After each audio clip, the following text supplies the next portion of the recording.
Le magasin d'usine ne désemplit pas.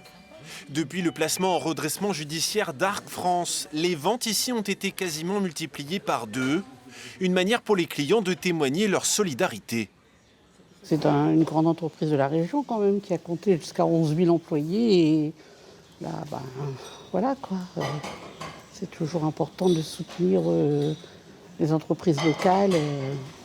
Véronique, elle aussi, ne regarde pas à la dépense. J'ai acheté une carafe d'eau pour mettre de l'eau du robinet. Ce coup dur pour le géant du verre, c'est d'abord, selon elle, la conséquence de nos mauvaises habitudes de consommation.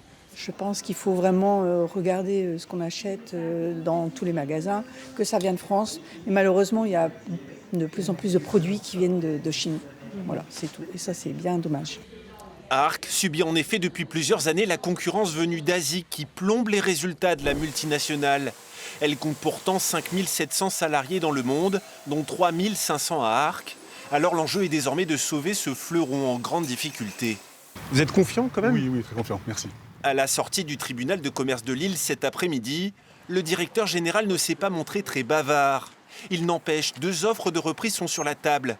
L'une portée par l'héritier de la famille Durand, l'autre par un entrepreneur, Patrick Puy, ancien président du groupe. Pour les salariés, il faut désormais des garanties. Aux repreneurs de montrer la meilleure offre et de nous convaincre aussi, nous, en tant qu'organisation syndicale, représentant des salariés, sur le fait que les dossiers sont non seulement solides, mais pérennes, surtout. Et les repreneurs auront justement l'occasion demain à Arc de présenter leurs offres aux élus du personnel.